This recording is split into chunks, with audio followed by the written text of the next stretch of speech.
Dusome mu rwandiko Pawulo yandikiye ab'Ikorinto ba mbere ibice 3 umurongo n'uwa 10. Ab'Ikorinto ba mbere 3 no ku murongo wa 10.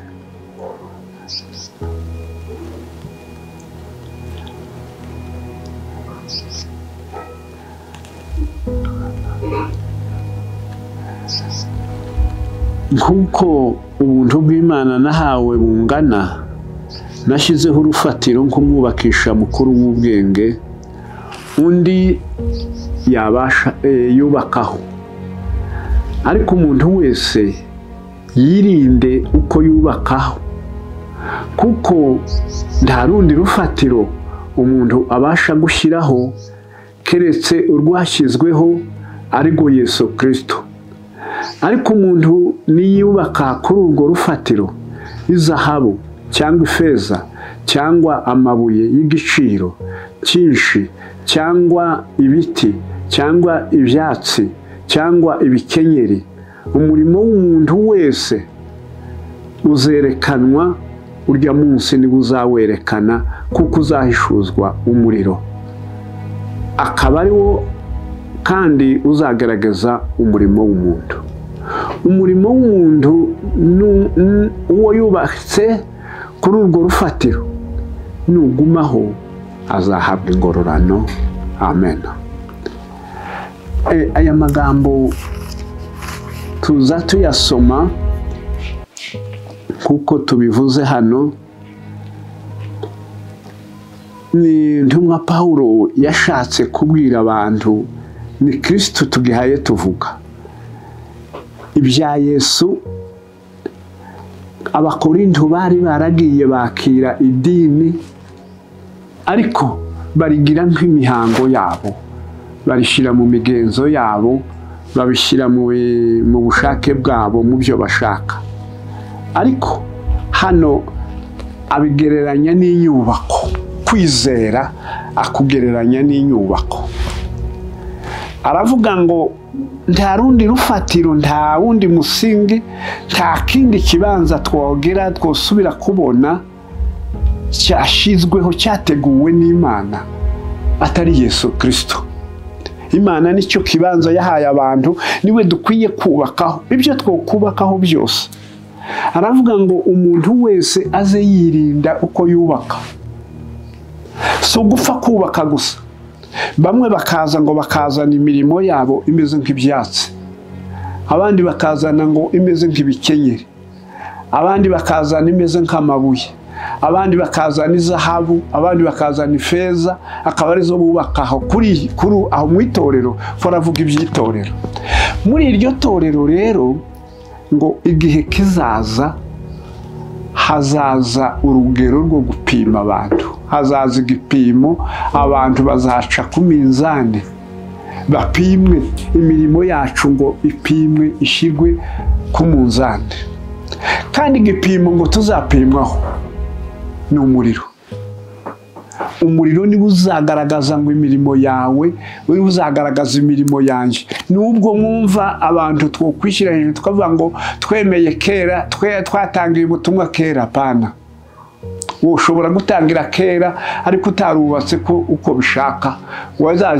Ibizaza ngo kubigaragaza neza ni umunsi bazaducurira mu muriro gutya ngo tugatambuka. Umurimo w'umuntu yubatse kuri urwo rufatiro ngo nushya azahomba. Kandi umurimo utekereje umuntu wubakishije ibyatsi, akubakisha ibiti, akubakisha ibikenyeri, n'ubundi akubakisha imfeza n'izahabu, izahabu yishyikize ku muriro, niho izayaka cyane, niho izigaragaza. Ni nkako baza bagerageza kuvuga umurimo w'Abakristo. Abakristo bemeye Kristo by'ukuri, bakizera baraciye mu nzira z'ukuri. Iyo bahuye n'amagaragazo, hari indirimbo turirimba y'Uruswahili kavuga ngo haleluya, kwani majaribu yahimiza musafiri mwendo. Ngo Imana ishimwe kuko amagaragazo ari azatuma umukristo yisuku, akishyiramo imbaraga, agakomera cyane. Iyo yageragejwe niho ngo azagira imbaraga agasenga. Aravuga ngo ibyo twubatse byose bazabicisha mu muriro. Icyo kintu kigoye kuri twebwe itorero ririho none, itorero rya Kristo. Imirimo yacu yose izanyuzwa mu mirimo mu muriro, kuko bivuga ngo kuko twese tuzahagarara imbere y'intebe y'imanza ya Kristo. Umuntu wese azaza uko ashaka, azana imirimo. Umurimo w'umuntu wese uzerekanwa urya munsi, niwe uzawerekana, kuko uzahishuzwa umuriro, akaba ari wo kandi uzagaragaza umurimo w'umuntu wese, umuriro. Kandi uwo muriro nta wundi, twese tuzatambuka imbere y'amaso y'Uwiteka. Yohana yabonye ngo uwicaye kuri ya ntebe ngo ni umuntu wari ufite yambaye igishura cyera, avuga ngo amaguru yiwe imirundi ngo n'ibirenge bye ngo byasaga n'imiringa y'umuteke yatunganirijwe mu ruganda, ngo amaso hano mu buranga bwe mu maso he ngo hasaga nk'ibirimi by'umuriro. Twese tuzatambuka ku murongo dutya dusha imbere y'amaso y'Imana. Wowe ubwawe uzacaho gusa, twese tuze tuzanwa, wamumenya uvuge ngo iwanje ndahamwe ibumoso, kuko ibyacu bizatwikururwa. Imirimo twakoze izajya hagaragara, nta musambo tuzanyura imbere y'amaso y'Imana n'imirimo yacu iri kumwe natwe. Nimba warakoze imirimo y'uburiganya, y'uburyarya, nimba warakoresheje ibyaha, nimba warizeye ibintu bimeze nk'ibikenyeri, nuko twese ngo ni umuriro uzagaragaza umurimo w'umuntu. Umurimo wawe uzashyirwa imbere y'imanza, tuzacishwa imbere y'intebe y'imanza mu minsi idakera. Yesu ariko reka ndeke aho ngaho iminsi mu ntunge gato. Iby'iminsi niba ari kera niba ari vuba, nishaka izatinde cyane, nishaka izaze vuba, ariko imirimo yacu izashyirwa imbere y'intebe y'imanza. Tuzacaho, tuzanyura mu rukiko rukomeye rw'Imana. Imana ibyagiye aho hantu, yicaye ahantu ku ntebe y'ubwami bwayo, na Kristo yabaye umucamanza mukuru. Kuko umuririmbyi yaravuze ngo mu ijuru imbere y'Imana mfite umuntu uzumvugira, ngo ni umukuru w'abatambyi, kandi yitwa Rukundo. Mpamya yuko izina ryanjye riri ku mutima we, ubwo adapfa nanjye sinzapfa. Dufite umuntu uzutuvugira, ni umukuru w'abatambyi, niwe uzaba ari umucamanza. Imana ishimwe cyane. Abantu ngo bazatambuka twese ubuzira gusiguza, byonyine bizagaragaza uwo munsi. Tuza dusoma aha mu rwandiko Paulo yandikiye Abaroma, nimba ntibeshye, hariho havuga ngo umuntu wese umurimo wacu wose twakoze uzazuza ari uzahishuzwa umuriro. Umuriro niwe uzazuza ubugerageze, ubone ngo ukubwire ngo nyura ahangaha iwawe naha ni mu kuboko kw'imoso, uzaba nk'ihene ugiye mu kuboko kw'intama ngo zizanyuzwa iburyo bwe. Aho hantu nicyo gituma dukwiriye kugira uburyo bwo kwizera. Abantu hari ibintu abantu bihangiye, abantu bari mu gutekereza bakavuga bati oya, birya ngo kurya kwemera kwamwe kwa kera ngo ni ibintu byabanje, ngo n'abazungu batwigishije nabi, ngo ni ibiki, ngo ni ibiki. Ariko bakristo tuza dutangara, nze ntangara n'umuntu uvuga ngo ibi bintu, umuntu utarageze ku musaraba nta kintu cyo mushimisha. Haba naho yoza akagira ati bizabiza, ukabyerekwa ukabibona bukeye, ukabona ijuru rikingutse, ukabona gute intebe z'ubwami, ukabona ibintu bikemuka bitambuka gutya birabagirana, ukagira ngo none washyitse mu ijuru ry'Imana. Iminsi mikeya umwijima ugasubira ukaza ukabudika. Ariko umuntu hahirwa ngo umuntu wabariwe ibicumuro ibyaha bye, ibicumuro bye bigatwikirwa. Hahirwa umuntu Uwiteka atakibaraho ibyaha. Abo nibo bazahagarara bavuge imbere y'Imana. Kandi uburyo tuzahavuga ngo umuntu uzanesha muri uwo munsi ngo Yesu azavuga izina rye imbere ya data n'imbere y'abamarayika bera, amuvuga ati naka. Hari umwarimu wazaga twigisha kera yaratubwiye ngo amazina tuzitwa wenda ntizaguma kwitwa aya ngaya, tuzatwitwa twiswe na ba data. Hari ayandi mazina Imana itubikiye tuza tubisoma mu ijambo ry'Imana bikavuga ngo izina ryanje nzahanagura izina ryiwe mu gitabo cy'ubugingo. Abo bantu Imana ngo Yesu azaba umuhamya wo kubahama, avuga ati ndamuzi. Amen. Ndamuzi, nabanye nawe, nazaga mubona, twarabanye, naramubonye. Yihanganiye igihe kinyanaka, yabwize gutya, yihanganiye igihe kinyanaka. Muzamubisoma hariya mu gitabo cy'Ibyahishuwe, ibyo biravuga ngo kuko witondeye ijambo ryo kwihangana kwanjye, nanjye nzakurinda mu gihe cyo kugeragezwa kizaba kije kugerageza abari mu isi bose. Hari abantu bakavuga ngo ibintu biracitse, ibintu biracitse. Iki gihe kimwe abandi ko biracika baja gusiguza Imana, bayibaza batese iki nicyo gihe se, ni iki gihe se. Muzabirebe bakunzi b'Imana, torero ry'Imana, nabumva iyi nkuru mwese muzagende mubibaze.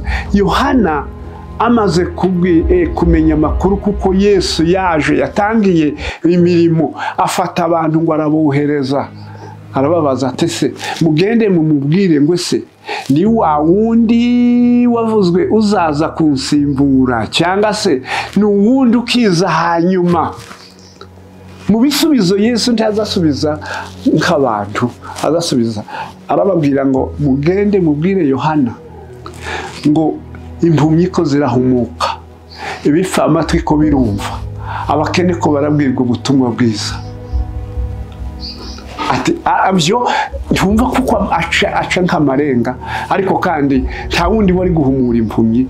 Yohana yarasize nta muntu wo guhumura impumyi, tawe aje kumenya kuko ari umuntu, amenya kuko gihe kandi bazaga barinda ibintu. Ndangaraha mu butumwa bwiza bwa Yohana biza bivuga ngo jambo wo yahoranye n'Imana kera. Abantu baramuvuze, Yohana wamuvuze cyane, abantu baraje baramubaza batese Yohana, none si wowe ibintu kuri mu gukora ibi bintu ndibyoba? Ati sije, uramenye mushikirwi, reka sije. Inyuma yanje ngo harajwe, hazaza umugabo unduta ubukuru, ngo yahozeho ntarabaho. Ntibinkwiriye nuko nakunama ngo mfundure udushumi tw'inkweto ziwe, kandi uwo nguwo naza azababatirisha umwuka. Yarambwiye ngo ze mbatirisha amazi, aya ngaya amazi mu mazi mu mugezi, ariko ngo uzaza hanyuma yanjye andusha ubushobozi, ngo niwe uzababatirisha umwuka wera n'umuriro. Ngo none nanje numvise ibyo uwo muntu ahaye akora, ngo mpamya kuko ari umwana w'Imana koko. Ijambo ry'Imana, Imana yamaze guhinduka umuntu.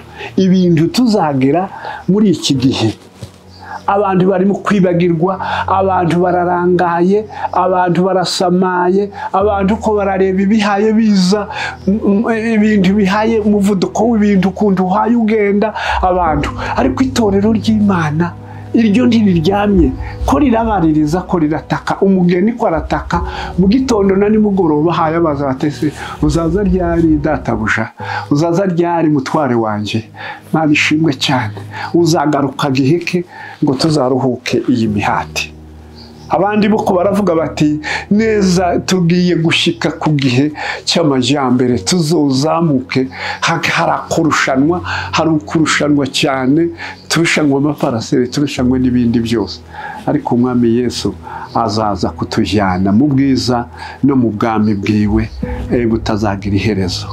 Aho niho dukwiriye kuzaba, kandi tukahategereza, tukarindira kuri uwo munsi uzaza. Imana idufashe kandi Imana iduha umugisha. Biratangaje cyane muri iki gihe kuyoberwa, kuko bivuga ngo azaza mu gihe tudatekereza, azaza mu mwanya tutibwira, noneho azaza kutujyana, azadutwara. Kandi ijambo ry'Imana rizari bitubwira kuko itorero rizibwa, rizagenda, ntawe uzamenya ubu gihe bizagendera. Ariko hari ijambo tugiye gusozerezaho Yesu yavuze, aravuga ati ese umwana w'umuntu naza, ese azasanga kwizera kukiba mu isi? Azaza, icyo kibazo, aho azasanga kwizera kukiba ku isi? Tugende abumviza inkuru aho bari hose, baze mwibaza ngo ese koko ukumeze n'ukuntu abantu baranga basa n'abantu bategereje babonye ikindi kintu, ariko koko turacyafite kwa kwizera ko gutegereza ngo nanone yaza. Haba no mu nyigisho twigisha abakozi, sinumva bashishikaye kuvuga bati n'uyu munsi yaza, n'ejo yaza. Ibi ni ibintu abantu bategereza gusa ngo tuzaguma muri historia, tugume gusa mu mateka, tugume tuvuge gusa mu bitangaza, tujye mu bitangaza no mu mirimo ikomeye.